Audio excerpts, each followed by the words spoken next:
வாழ்க்கை என்றால் ஆயிரம் இருக்கும், வாசல்தோறும் வேதனை இருக்கும்.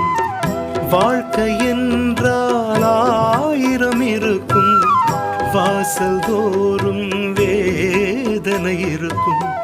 வந்த துன்பம் எதுவென்றால் வாடி நின்றால் ஓடுவதில்லை, வாடி நின்றால் ஓடுவதில்லை. எதையும் தாங்கும் இதயம் இருந்தால் இறுதி வரைக்கும் அமைதி இருக்கும். மயக்கமா கலக்கமா, மனதிலே குழப்பமா, வாழ்க்கையில் நடுக்கமா.